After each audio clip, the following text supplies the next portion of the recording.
Hello, everybody. Welcome to the 67th episode of the Online Tennis Podcast. And today I am joined by John Silk. How are you, John? Not bad, not bad. It's a strange time of the season, I think, the tennis season, in that, there's kind of no slam anywhere near on the horizon. You get the three slams so quickly after each other from Paris through to New York. There's obviously rankings and races and other kinds of things that are on the menu, and we'll certainly be touching on them today. But yeah, I'm good in general. What about you? Yeah, good. Thanks, John. Yeah, there's been plenty of tennis on, so I've been enjoying it. Even though we're just at the US Open, I'm hungry as ever for it to watch as much as I can. And as you say, it's an odd time of the season, but it seems like we've always had good tournaments this time of the year. Don't get me wrong, but it seems like the tournaments that have been on have had interesting narratives. They've had interesting matches going on. They're in new places. It's quite exciting in general. And we're here to talk about the five that went on this week. I mean, we won't get too in depth in all of them, but I'll just tell you what ones we had on. We had Mhm. Seoul for the ATP. We had Tel Aviv and Sofia rounding at the other ATP tournaments, and then in the WTA we had Parma and Tallinn. Tons Yeah. to get through, John. Parma, of course, had its own little bit of history with an Egyptian winning for the first time. Yeah, Djokovic tearing up in Tel Aviv. I'm sure we'll have a little bit of a love in for the Serb. But yeah, so there's still plenty of things going on. We've got a slight rejigging of the rankings as well today. I noticed some movers and shakers, if you like. So yeah, still plenty to talk about.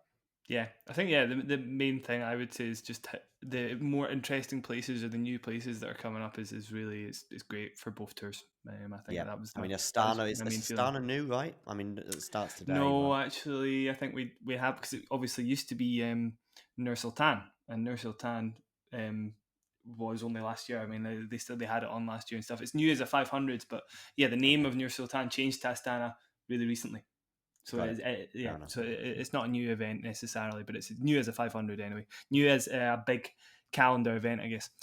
John, do you want to start somewhere? I'm happy to take your request if you've got somewhere in mind. Djokovic would be the easier one for me. It's Yeah, the one that I probably was focused on more than any other tournament.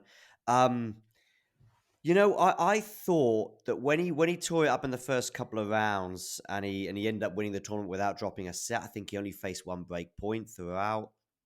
We have seen this from Djokovic before. He does tend to hit the ground running a bit quicker than some of his contemporaries, if you like. That sometimes they always need build up tournaments, and that doesn't mean that they're any better or any worse. But it just that the Djokovic can just be out of the box. It's why when there was all that furore in Australia earlier this year, that we still had him down as the favourite. If that had been yeah, any other player, we wouldn't be thinking, well, because of all the other stuff. But we just know that he could literally come out of being confined to just winning a major, and he sort of showed that as well in the last couple of weeks. Hadn't really played any tennis for 2 months. Beats TFO comfortably, playing some sensational tennis at the Laver Cup.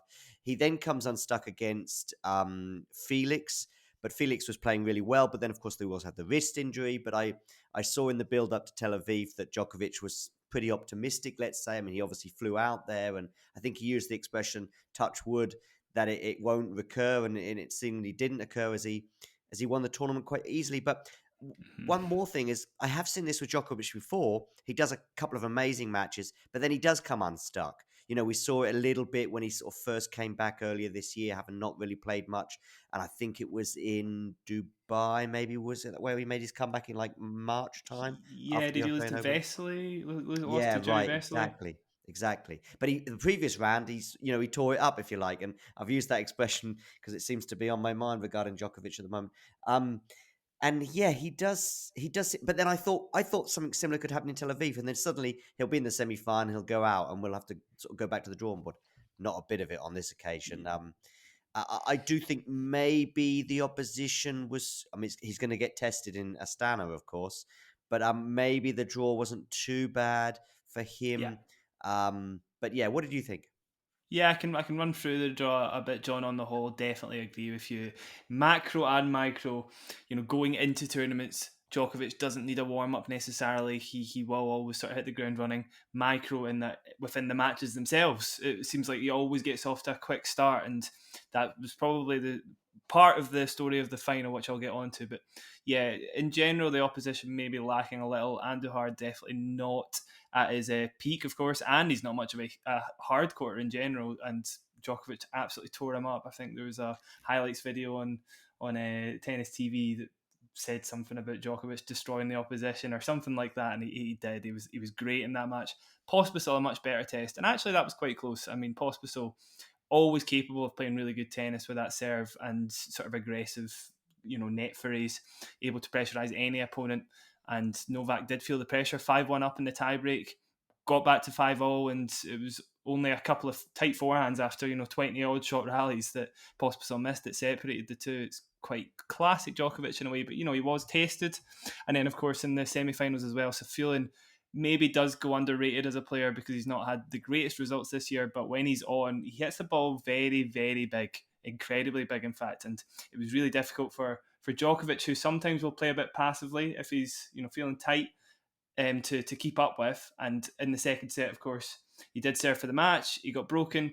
That was part of it. Safiullin was able to hit through Djokovic because he was just a little passive. So, there was tests. It wasn't just like a total rolling of the opposition for sure, even though it was straight sets in every match.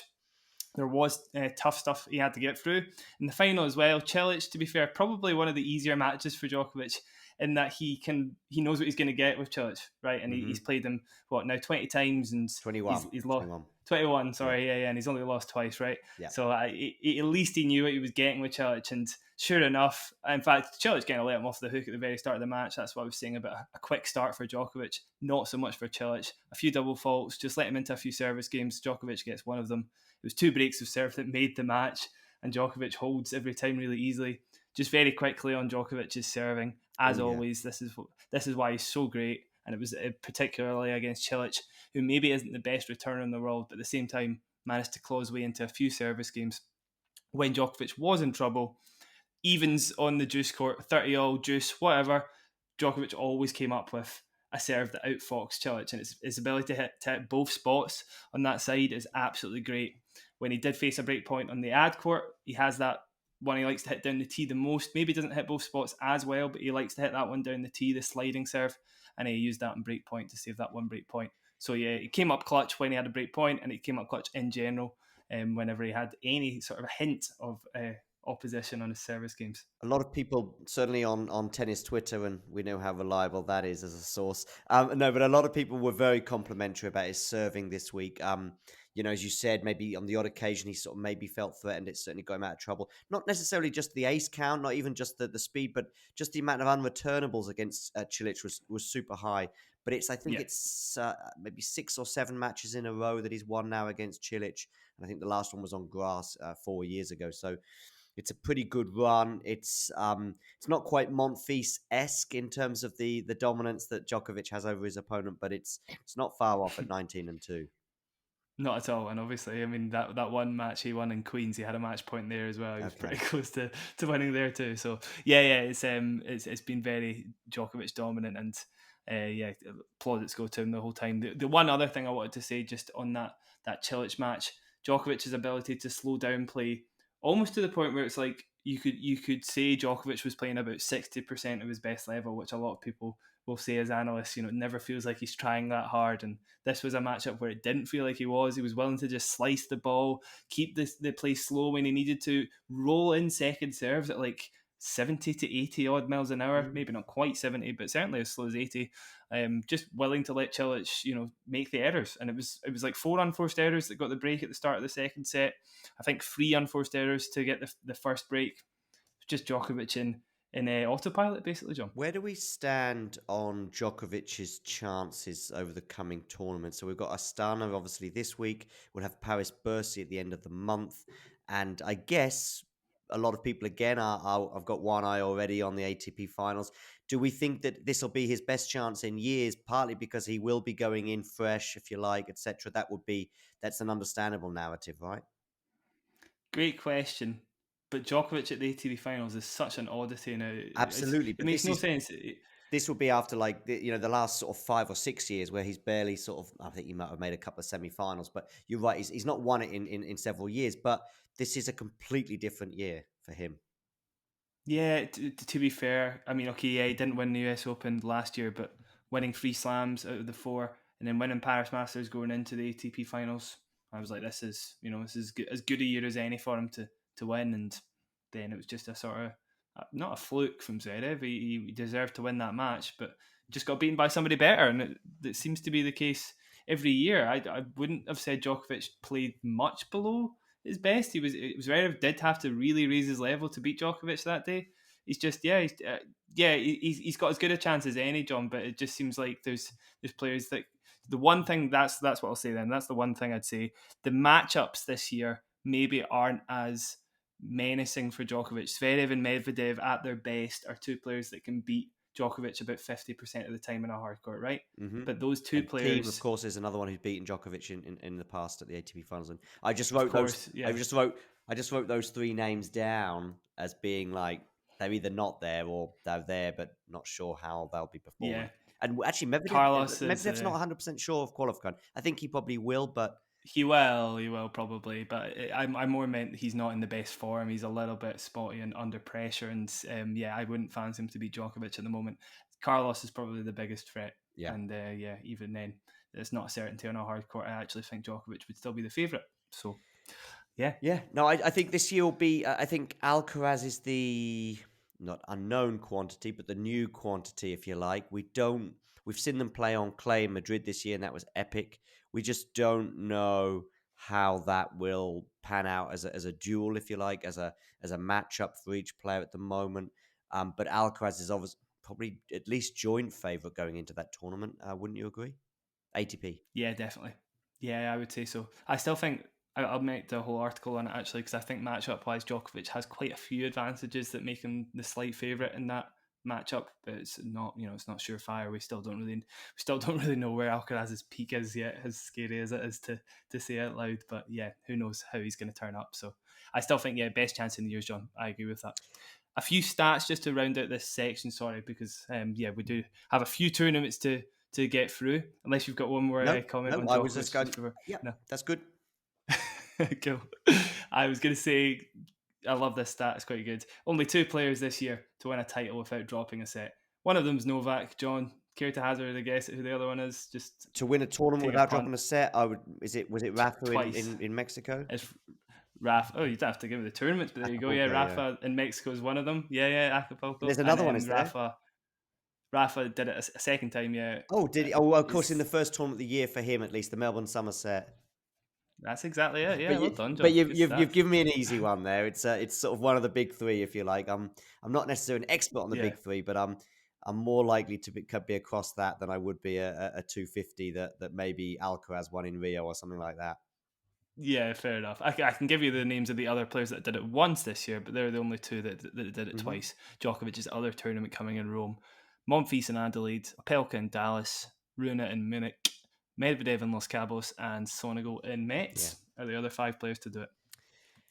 Cool. Right, John, are you happy to talk about the WTA tournament in Parma? Yeah, I mean, to be honest with you, I'm seeing the results rather than what happened. Well, of course, I tell you what I can certainly give you a broad view on is somebody I've followed her career quite closely, and especially in the last 2 years, is Maria Sakkari, of course, who came runners-up or was the runner-up in this tournament. And you texted me, I think it was yesterday when we spoke about doing this show, and it's kind of a running theme for me with her and either major semi-finals or other tournament finals. Have you got a stat in front of me about her semi-finals and particular finals results? All I've got in front of me is 1-5 in finals. 1-5 in finals. And I remember she lost to Iga earlier this year. Was that in Indian Wells, maybe? Or have I got that wrong?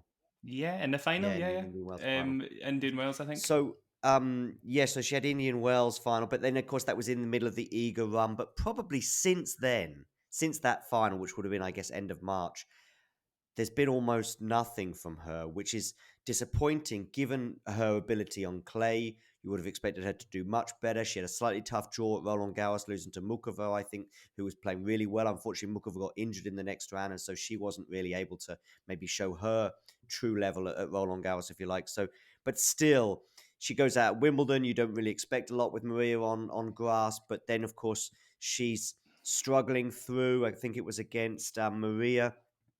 She played in the first round in New York, where she lost the first set. She then goes out in the second round, where she had chances to win that match. She lost in three. There's a theme, and it's frailties, and it's frailties in big moments, and it's tight matches as well. I mean, she's often losing really close matches. I mean, not so much Iga early this year, but a lot of these matches that I mentioned. Um, were close ones, and I can think about her semi-final. Okay, I think it was semi-final in New York last year. Who did she lose to? Was it Raducanu in the semi-final in New York last No, year? yes, it was. Yeah, So I mean it was two yeah, close sets at least. I mean it was straight sets, but yeah, and the other thing is Maria Sakkari said earlier this year, or about 3 months ago, I've turned a corner, and I'm always a bit worried when people say that because I that know. means there's a huge amount of I pressure remember on that you now. to show you've turned a corner. Yeah, it was right at the start of the North American Yeah, hardcourt swing, and the results since then have been pretty dire. It's exactly what I wanted to talk about, John, because it's probably the biggest narrative from that tournament. Mayar Sherif, brilliant tournament. Just I'll give the credit to her first. That was a great run for her, and it's her maiden title. I think Egypt's first WTA titleist. I'm pretty sure. So yeah, a really really huge deal. Sharif went as far as to say post match that she knew Sakkari was frail in finals. It's not a secret, of course, in the WTA.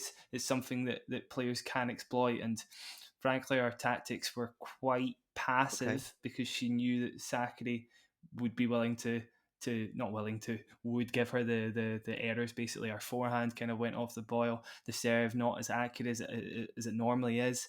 Went on to break Sakkari's serve 6 times fairly easily in 2 sets. That's mm, quite a lot for somebody with a serve and forehand of Sakkari's size, even on a clay court. So it was quite not the whole run was brilliant for Sharif, but yeah, the final was kind of handed to her, and it's really sad to see. I don't know if you've seen any gifs of it or anything, but Sakkari post match sitting in the chair and going up for the runners up speech, she was absolutely devastated. She was very complimentary of yeah. Sharif when she was actually speaking, but you could just see in her face. So professional delivery from her, but you could see in her face she was absolutely distraught. Yeah, It was I mean, it's really sad to almost see. Rublev-esque. Well, you know what I'm saying. It sort of feels a bit Rublevish in terms of her really taking these losses quite badly. I think it's quite similar for Sabalenka as well, actually, on that note. And she's somebody who also seems to have a sort of a semi-final at majors issue, if you like. Neither of them have been in a final, which I think if you'd have said that 18 months ago, I think you'd have been like, what? Neither of these two women that are the top of the game at the time have been in a final since. And yeah, Maria Sakkari is, I think, about seventh in the world now, and she's Exactly one of right. Yeah. these players that really has been sort of managing to hold on to a top 10 position, partly because of Wimbledon points and maybe because maybe some of the tournaments are fairly evenly spread. And you had someone like Garcia who's been playing really well, but she was obviously quite low down in the rankings. So quite a few players in that top 10. Paolo Badosa springs to mind as well, who've not really been doing huge amounts in the last 6 months, but have still managed to hold their position. Plus, of course, Iga's been running away with lots. So the gap between Iga and the rest has been so great in the rankings, at least. But yeah, it is a concern for me. I hope that she's able, because really the tools are there to be. I mean, Roland Garros is the one I think maybe is there for her, at least in terms of getting to a final. But yeah, it's got to come quickly because with the women's game is evolving so much that Raducanu could go on a run for a couple of months. Who knows? Osaka could soon recover the form, and then suddenly it's not just Maria and Ons you've got to worry about. There's all sorts of other players that can soon come flying past. So it is a concern. I don't know where she is in the race. If she's um, Yeah, gone. so that's the interesting thing, John, because she has the tools to beat people, and she has been beating people because she gets to these big matches, and then there's something different in her game. She's number 8 in the race with Halep out for the rest of the year, so she's actually on track to qualify for the WTA Finals at the moment, which is Yeah, crazy for a lot of people to think. But as I say, she's making the latter stages of tournaments. She's obviously just got that mental block when she gets to a big tournament, and people know it. Sherif's saying it out loud and playing more passively to let Sakkari beat yeah, herself. very much so. So. Anyway, I know you said you wanted to move on. There was an event in Sofia as well that you touched upon, and a Mhm. surprise winner there. I didn't watch any of this Mhm. tournament, but I am aware of at least the nationality of the winner, Huesler, and I hope I'm saying it correctly, the Swiss guy. Of course, quite interestingly, a Swiss tournament winner coming on the back of the Federer retirement, and there's been a few obvious questions for the boy, and it's understandable that he regards Federer very highly. I'm just looking at some of the stats in the final. He beat Holger Rune, of course, and I guess that's a disappointing defeat for Rune. Yeah, it is. But to be honest, he's not. I was surprised he beat Sinner. He Yeah, didn't really. He didn't actually benefit from the injury of Sinner that much. To be honest, he earned okay. that victory. He played really well. I feel like when he's returning really well, it's difficult for players to find a way through him. I don't think he can return as well as that consistently. I feel like he's got quite a high peak, but I don't think he can bring it as consistently as that to a hard court when he's got a little less time to set up those shots. I'm not saying he's a bad player at all. I'm just saying he maybe is a little inconsistent at this stage of his career. So I was surprised to see him in a hard court final, is all Fair I'm enough. saying at the moment. Just a couple of stats from that final. Hussler didn't Mm-hmm. do any double faults, which is nice. He did face both had sort of an even amount. Both had four break points on each other's serve, so to speak. And the key difference is there was just one breaker serve in the whole match, and that was Hussler managed to take advantage of one of his four breaks. Of course, the tie break, it seems, was pretty tight. It was a 10-8 win for Hussler in the second set there. So, it was nip and tuck all the way, so to speak. Just a little bit of background on Marc-Andrea Huesler, because I imagine a lot of people won't be very aware of his game. He's a lefty with a big serve. That's kind of where the whole game centres around. So yeah, to defeat Rune in the nature that he did without any double faults, he goes for big serves basically. He doesn't hold back, sometimes on seconds as well, to sort of hold Rune back and deliver enough first serves to stop him returning well. Seriously an impressive feat, because it's very difficult to do that against Rune. Huesler is a very unpredictable player as well, not just the serves, but with the forehand in particular. He is willing to go for it really big from positions in the court where it's merited, from positions in the court where it's not merited. He's very unpredictable, and I think Rune kind of had problems knowing when to sit back, knowing when to sort of be aggressive. It really unstuck him. I saw most of the match, but the part of the match that I saw that was the most interesting for me was the tie break when Huesler was able to sort of to pull away, and it was a few points in particular that were decisive. There was one at 4-5 where Huesler came in. Again, this is how unpredictable he is. Came in off a really pretty tame backhand. Okay. Rune didn't know really what to do with the pass. Huesler hits a few sort of volleys out of nowhere and somehow wins the point, and Rune is absolutely livid with himself because he's like, he basically looked like he didn't know what he was meant to do during that rally, what he did wrong, or when he was meant to be aggressive. He's a very frustrating player. I get that, because he can just take the game away from you in two quick shots. So yeah, amazing bravery from him to do that, and a few unreturned serves as well on set points that he had to save. I think there was 4 set points in all in that set actually. So really great stuff. One on Rune's serve as well. So it was very clutch stuff. Wouldn't expect him to be clutch all the time. As I say, he's a very unpredictable guy, and with that comes a lot of risk, and he can't do that week in, week out. Damien Kust said it perfectly on Twitter. Huesler needs to have a few deep runs basically a year to keep his ranking nice and high, because that game is very volatile. It's very unpredictable. He has a lot of upset ability factor, but wouldn't expect him to be rolling out the wins week in, week out, basically. I mean, coming to the net, do you think that was an intentional tactic as he did? As in, like, was it a thought process, I'm going to do that to throw my opponent? Or it could also be just a bit of naivety. And he got away with it, as it turns out, because it seemed to throw Rune off. But that would be, I think choosing when and when not to come to the net is probably one of the things that stands out when you're an experienced player and when you're not. But he might well have done that to deliberately throw off his opponent. I don't know. What were your thoughts on it? Yeah, it's always interesting, John, because what would my thoughts be if you paused the point, mid-net approach? What would my thoughts be? And if I had to say there and then, I'd be like, that's a really bad idea. Yeah, that's a stupid idea. He got away with it, maybe, is what I'd say. Maybe against a guy like Rune, though, it's a good idea. He's willing to build up the point. He likes longer rallies. He's got that little extra firepower to put the finishing shot on a constructed rally. Against somebody like Rune, maybe a net approach out of nowhere is a really good idea. So it just the approach in particular was very tame. So in general, net approaches are a good idea, and actually, he's got the sort of formula to beat somebody like Rune. So overall, it's a good idea, I'd say. What are we missing? I was going to say one thing just before we move on. The clutchness of this guy under pressure. Just one play of the week against Kamil Majchrzak in the quarterfinals. He saved a match point in the tiebreak at 6-4 down with a crazy squash shot, basically, on a net approach from Majchrzak. So the guy's got hands, probably is a squash player by the looks of it, because it was a great shot. And Majchrzak missed the volley, so he was on the brink of defeat earlier on in the week. This is what I mean, this is like Cressy, Maxime Cressy. He could have just went out in the quarterfinals, and we wouldn't have heard about him for the rest of the week. When you were talking about him, actually, I was thinking of Maxime Cressy on one or two occasions. Maybe there was I mean, Cressy's one of these, although he doesn't really confuse you because you know exactly what he's going to do. But there is a uniqueness to Cressy, if you like, that when you know he's playing, it's going to be a particular type of match, if you like. Yeah. But he just sprang to my mind when you were talking through some of those points as well. Because I think even Cressy, of course, even though he knows what he's going to do, but because he's so committed to this serve and volley game, sometimes you're thinking, not sure whether you really should have gone into the net on that particular serve, given how tame it was. But anyway, it seems like he's a bit of a random guy, this Huesler. But are we going to be seeing a lot more of him in the near future? I make him out to be a sort of top 30 to 50 player, Okay. I would say. But the inconsistency factor makes me think maybe not much higher than that, Okay. I would say. But I'm willing to be, as always, willing to be proven wrong. We'll see. John, are you happy to move on from there?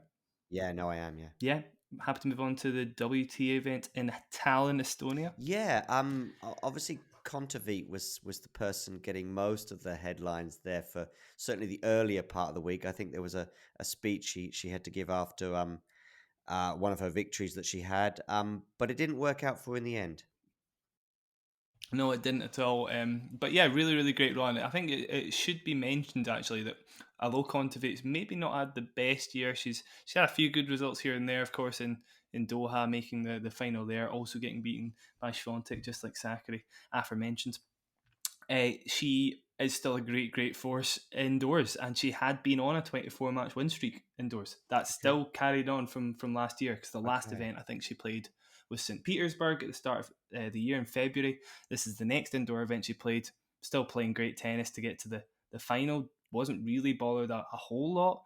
And Barbora Krejcikova managed to unstick her, and quite convincingly. Yeah, which is a nice return to form for her because regarding the Czech, I mean, she went out in the first round at Roland Garros this year, and that was a kind of I mean, I think she was coming back from an injury at the time, so she'd barely played. In fact, it may well have been her first tournament after a while. But yeah, but I remember her being in a comfortable position in that match, and then suddenly it sort of slipped away. And but I felt quite sad for her at that point because it'd been a year, obviously, since she'd won the tournament the year before at Roland Garros, so memorably in the final against the Russian in the final in 2021. But Pavlyuchenkova, yeah, exactly. Thank you. Who, by the way, is also, obviously not playing at the moment. She's been out injured for about 6 months, and I think she said she'll be back next year. But back to Krejcikova, yeah. By the way, she won that tournament on Jana Novotna's, what would have been Jana Novotna's birthday. So that's a nice little. Oh, that's lovely. Yeah, it's a nice little ring to it. Yeah. So yeah, I'm really pleased for her. I don't think she's everybody's cup of tea, let's say. I remember the match that Krejcikova had in the US Open last year where there was a bit of tension between her and Muguruza. And I think sometimes Krejcikova can just sort of get under the skin of either other players or fans as well. She's got a very innocent appearance, but perhaps it's not always as innocent as we realize. But I'm really pleased for her because, as I say, I was feeling a bit sad for her in the summer at various points, and she wasn't really making any runs. She obviously had the injury, but yeah, no, it's great to see her back to winning ways. Yeah, I would say it's not a fluke at all, because the run of opponents she had to beat was incredibly impressive. That was Tomljanovic, Kostyuk, Haradmaja, Bencic, and Kontaveit to finish, which is actually the fourth highest average ranking of any title run this year. I think Swiatek's is the highest in Doha. I'm not a very big fan of average rankings, by the way, but it still gives you an idea of how difficult the opposition were.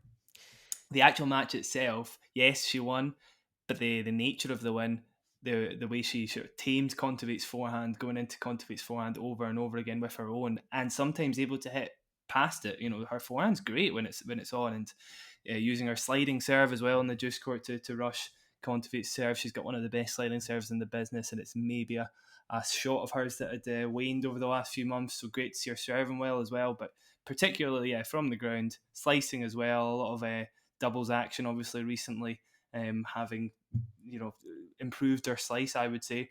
She's always a great doubles player, of course, but I've not seen her slice as much as that, and she used that to great effect.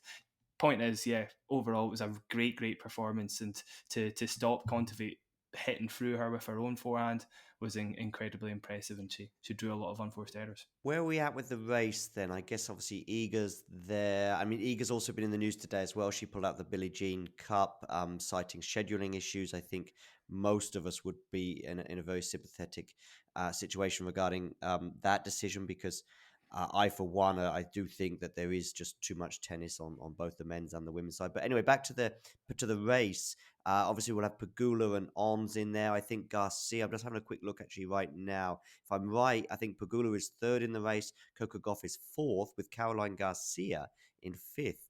That would be a surprise compared to what we would have thought at the beginning of the year. I don't think anyone would have had Caroline Garcia at the WTA Finals, but that's where we're at in the race right now. There's a sort of Simona Halep, as you mentioned, is injured, so that will bump Sakkari up to 8th for now, but she'll obviously be vulnerable. Bencic is in 11th, lurking as well. So I think there's Ostravas coming up this week, so there'll be some chances for some movers and shakers to make a move, if you like. But any grander thoughts? Krejcikova. Yeah, I was going to say Krejcikova a little bit out of the running there. Unfortunately, probably won't make another appearance at the WTA Finals. I think number 24 or something like that. Obviously, with this spike in form just coming at the end of the year. Probably a bit too But yeah, I don't think there's going to be any massive movers. Maybe Haddad Maia makes another big run. In fact, Bencic has been great. Bencic has been capable of beating great players this year. Always a sort of, not underdog, of course, but or a dark horse, I should say, but certainly somebody that could go out early, could make a deep run at a tournament. It's you can never really quite tell what she's going to do, so I'd keep an eye on her. Ostrava, by the way, is looking pretty interesting in terms of a tournament. We've got Iga there, we've got Kazatkina is going to be there, Sakkari will be there, Bencic, Badosa amongst others, Kontaveit as well. So that seems to, and had Mayer as well. So fairly stacked, I would say. Yeah, great. I mean, a lot of these 500s and 250s, I should mention as well, are crazily stacked now. I think Jabur's in Tunisia. She well, is, yeah, understandably, yeah, of course. But yeah, you get the world number 2 at 250, you're in with a pretty good tournament. So yeah, it's amazing for all these small tournaments. Again, I just want to reiterate that there's always good tennis on. We just had Felix Auger-Aliassime getting beat by Roberto Bautista Agut today in the first round of a 500. Yeah. It's wild. Yeah. Before we close, there is one other tournament I'd like to talk about, and if there was a tournament that just shows how successful putting tournaments in new places can be, how vibrant and atmospheric some of these tournaments that don't get as much tennis life can be, then I think this would be the one for it. The ATP tournament in Seoul was great from start to finish. Maybe that's the first thing I'd like to talk about, because I don't know if you saw any of it, No, John. I didn't know. I was, if I was across anything, it was Tel Aviv last week. But I know, of course, Nishioka won, Shapovalov in the final. There was some nice friendly gesturing between the two on social media, at least after the match.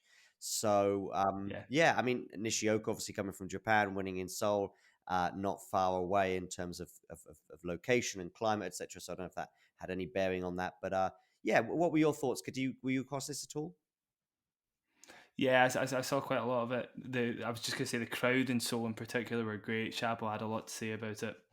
I want to talk about Nishioka quite a bit, because he is an amazing player when he's not relying too much on, or he's not getting blown off the court by the opponent's serve, I should say, which can happen on very fast courts. But here he was able to tame it really well, and he's actually one of the most exciting players to watch for me, because from the ground he comes up with shots that people haven't seen before. He comes up with sprints, basically dead runs that just you wouldn't expect from anybody bar Andy Murray and Novak Djokovic, basically, and it's crazily entertaining to watch. The first match I wanted to talk about was his ability as his number 2 victory, I should say, over Casper Ruud in the quarterfinals, Okay, yeah. because he was so great in that match. A few of the things I wanted to talk about in particular, just able to pin Ruud into the backhand corner, but not passively. It's almost like if Ruud rolled in a backhand cross court for too long, Nishioka absolutely laced it down the line.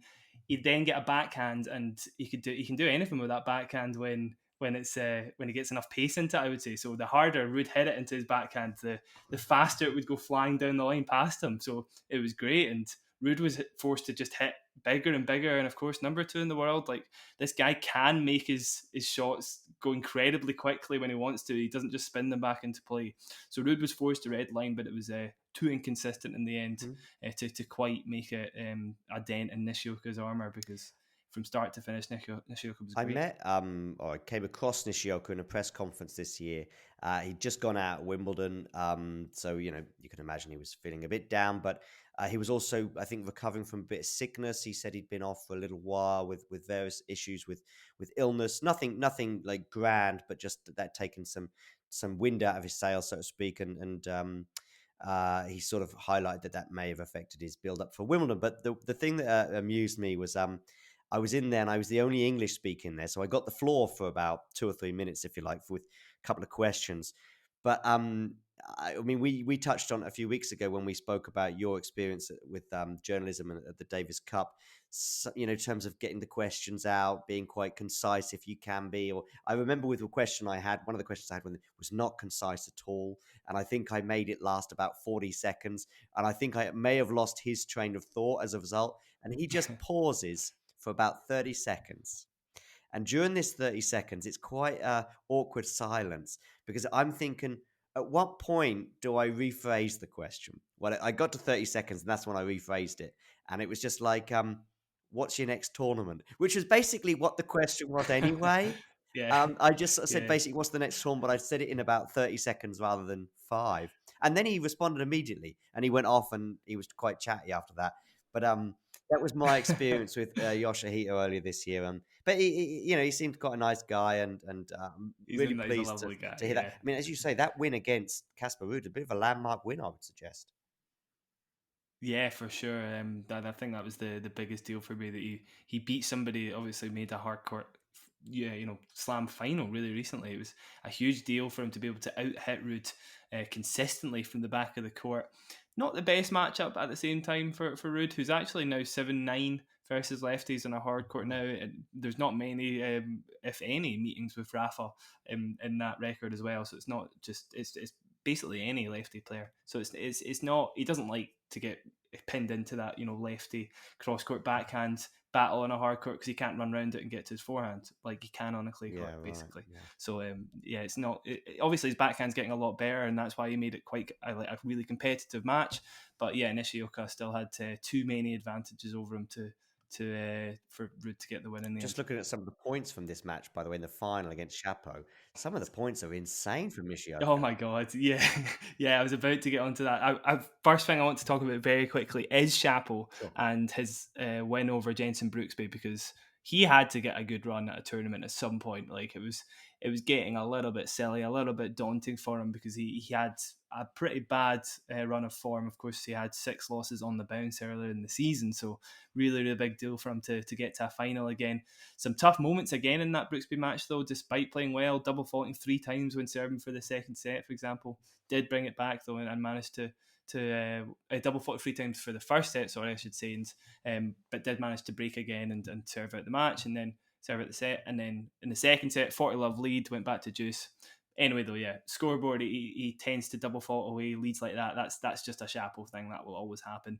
The thing that is not so Chapo and was very promising for me was his patience against Brooksby. And he likes to trade backhands cross court now. He waits until he can get a forehand inside out, when maybe in the past he would be very over ambitious with the ones he would run around, basically, and he would go for every forehand he could, sort of thing. Not totally avoiding his backhand, but just going way too aggressive at the wrong times. So he was point building against Brooksby. It was great stuff to watch. And I remember, just before I move on to the final, him against Rublev in the US Open. That loss he had against him was so promising, because I felt like he was able to go into Rublev's forehand over and over again with his own backhand, and and wait for the right time to crunch on his own forehand, and that's not something we're used to see from him, Right, I remember basically. he Yeah, broke it was. Rublev when he was serving for the match. When Rublev was serving for the match, and I thought, well, this isn't it. I mean, he didn't go on to win the match, but I agree. I think things like mental strength, point building, and patience. These are not words that we would associate too much with Chapo. Yeah. Listen, it's a start. Let's say that. Yeah, definitely. Yeah, that was a loss that was really, really promising for me. So I think we're still going to see good things from Chapo. This was a good run. It was quite an interesting final, though, in that I think this should have been Chapo's match to win. To be honest, the matchup isn't great for Nishioka.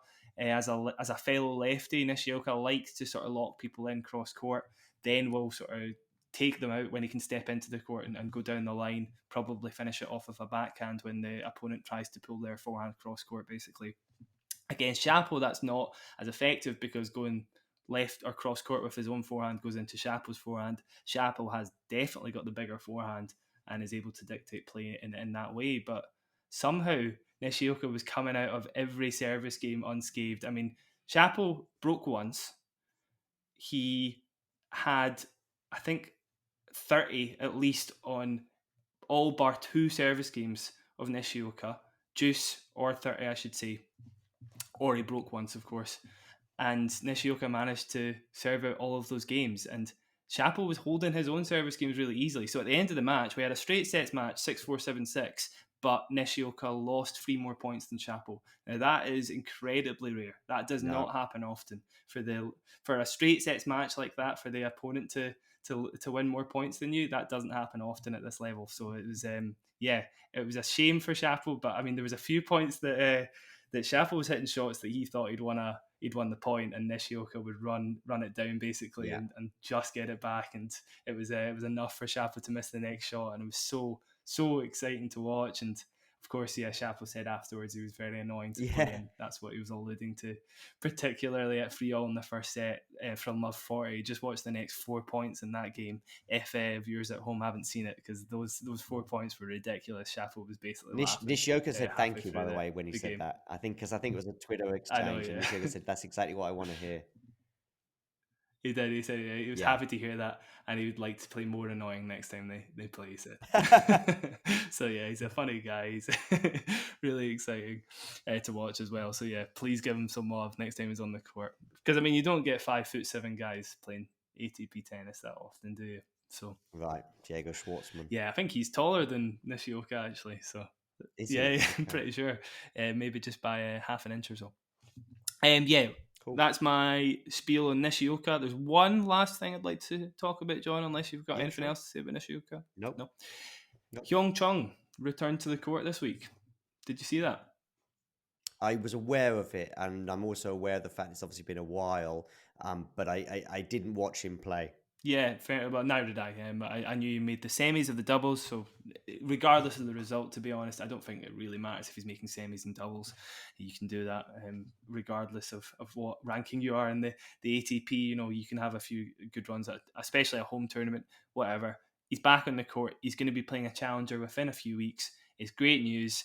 Hyeon Chung obviously is the winner of the next gen ATP Finals in 2017, I'm pretty sure. Mm-hmm. The next 3 winners were Stefanos Tsitsipas, Carlos Alcaraz was the last one. What was the one in between? Jannik Sinner. So yes, Stefanos Tsitsipas, Jannik Sinner, and Carlos Alcaraz. Incredible company, yeah. And it's just a shame to, it's such a sad story. For the last 2 years, it's basically been back injury after back injury. Started with blisters on his feet, actually, which was sort of plague-like. Okay. It's horrible. It really didn't sound nice at all. But the back injuries have been the one that have kept him off the court, basically. So it's really sad, and it'd be lovely to see him sort of fulfill his potential as the sort of Djokovic 2.0. Obviously, not. I mean, the thing with the back is, it's one of those. I mean, it sounds kind of obvious, bearing in mind he's barely played in the last 2 years, but back and wrist, in general, can be often recurring injuries, and it's just. I mean, when you mention the blisters, that's unusual for that to be the beginning of the injury crisis, if you like. But the back and the wrist are very vulnerable, let's say. Yeah, exactly. So it's a very difficult injury to shake, and all the best to him. I really hope it goes well for him.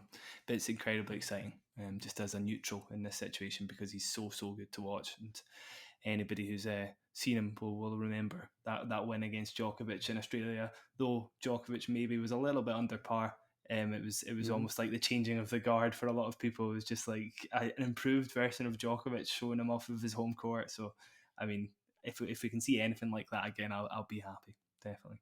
Yeah, that'd be amazing. Right, John, thank you very much for that. That was a great chat. Enjoyed it a lot. Hope you did too. Thanks, Jack. It was great as always, and look forward to chatting again soon. Yeah, John, on Twitter, your handle is at @JSilk. @JSilk. Yeah, please go give John a follow. Please go give me a follow at @OnTheLine_Jack. Thank you very much for listening this far through. Like and subscribe on YouTube, of course. Almost forgot. Thank you very much, guys. We'll catch you next time on the On The Line Tennis Podcast. Cheers. Thank you. Cheers.